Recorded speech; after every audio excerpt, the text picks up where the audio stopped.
$2! Can you believe this? Hello, what is up guys? I'm your host Gordon and welcome to another one of my video. And what I got over here is a Nerf Zombie Strike Flip Fury. And this blaster over here only cost me 10 ringgit, or you can just call it $2.30. We just call it $2. And it flips.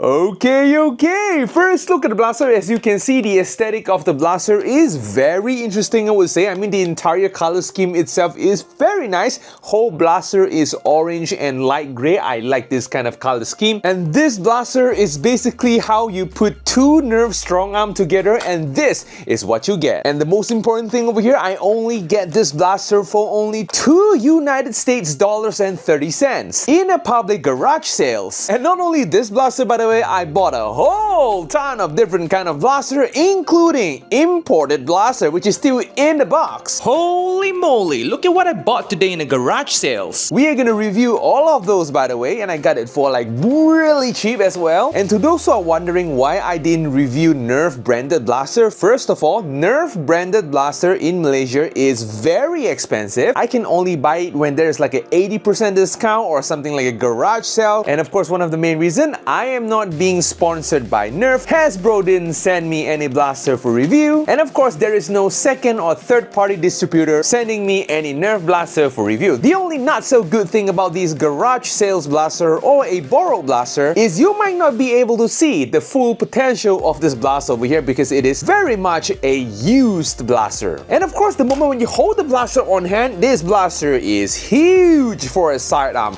And one of the most important part, this grip over here is actually very comfortable. Trigger pull is about as Nerf as usual. There is a second trigger over here where you actually pull this second trigger to initialize that spinning action though. I mean, holy moly, this alone can be a fidget toy. I mean, for a $2 blaster with a spinning mechanism that is still working, this is definitely a good buy. You guys tell me in the comment section down below, is $2 United States dollars for something like this a good buy? And very similar to the strong arm, it is a top priming blaster. There is a sling mounting point at the back of the blaster over here for you to mount something like a sling, for you to do like a sling prime if you wanted to. And of course, there is a end strike tactical rail at the top of the blaster for your end strike accessory, maybe a scope or something like that. There is no end strike barrel lock. There is no end strike attachment at the buttstock over here. There is another sling attachment point at the back of the blaster as well as at the front of the blaster over here. Plenty of sling attachment point. And if you guys wanted to load the blaster, you cannot load it from the top. You can only load it at the bottom of the blaster because there is two cutouts for you to load in the darts. So whenever you finish firing the top part, you will have to flip it down there and start loading from the bottom.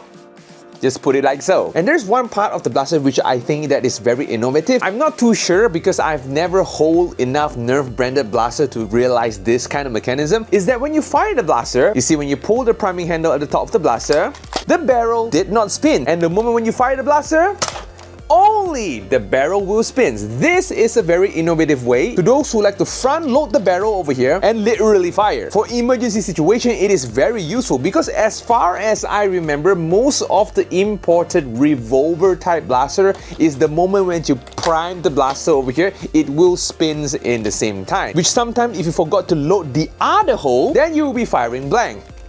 Take a look at that, very innovative. One of the more interesting thing about the blaster over here, it is the design of the blaster. As you can see, the grip over here, there is some kind of a bandage and there is like wood texture and stuff for wooden simulation, but it didn't felt like wood, by the way. And of course, at the bottom over here, there is a weird gray plastic, which is not a Picatinny rail. It is just there for, you know, cool points. I assume that they are trying to go for a chainsaw aesthetic where you actually can, you know, melee your opponent just like so, and this part started spinning. I mean, that would actually be pretty cool if this part is an actual chainsaw. So I officially announced that this blaster is a 2-in-1 blaster. First of all, it is a functioning firing blaster. Second, this is a melee. Yeah! In terms of iron sight, by the way, there is no iron sight at the back of the blaster for you to align with the iron sight at the front of the blaster. But this blaster over here is actually surprisingly accurate when you just, you know, eyeball your target just like so. Or another cool part of this blaster, you can actually treat this as a primary. Imagining having two of of these Flip Furies, and since there is a sling mounting point over here, you put a sling over here, tie it at your shoulders, and put a sling for another Flip Fury. You can just go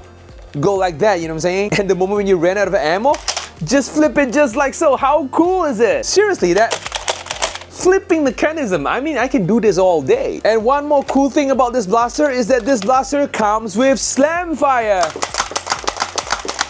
Holy moly! But of course, without further ado, let us go test this blaster out, shall we?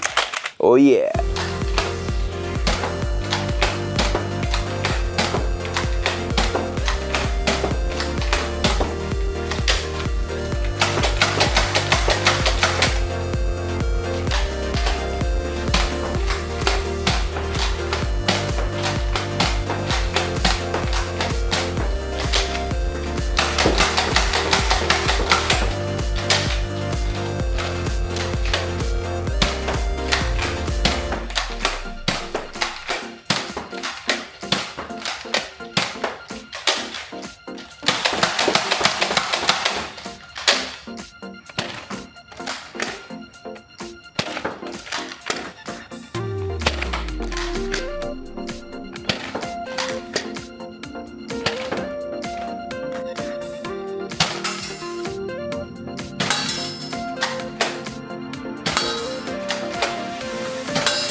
Okay, we are back, guys. So the performance of the blaster is of course as nerf as it can get. I mean, for such an old blaster, this blaster can still goes from around 61 FPS all the way to like 67 FPS. I mean, the performance is actually pretty decent. Hitting a target in like, you know, 5 meters, it is a 5-meter blaster, I call this, is absolutely no problem at all. For a 10-year-old blaster, I think this is more than 10-year-old, by the way. Just one thing that you really need to take note, that you can't really use bamboo full-length darts. Yes, you can only use one of these standard full-length darts. You can use any like Kush darts, dart zone darts, which is not bamboo, because when you actually put in bamboo darts, there is not enough seal to propel the darts. But what is good is the consistency of the blaster. Even though that this is a 10-year-old blaster, all the flipping mechanism itself, it just functions perfectly. Even though that this blaster does not have an actual barrel, this is just empty space for the darts to pass through. The accuracy of this blaster is amazing, I tell you. And will this blaster passes the wall test? I mean, it passes the wall test with flying colors. It looks really nice. To be honest, for a $2 blaster, I think this is a win. What do you guys think? Let me know in the comment section down below. If you guys like this video, feel free to smash on the like button. Don't forget to click on the subscribe button as well as the notification bell. So yep, go ahead and check it out, and I'm going to see you guys in the next video. Adios, guys. Oh, I can do this whole day.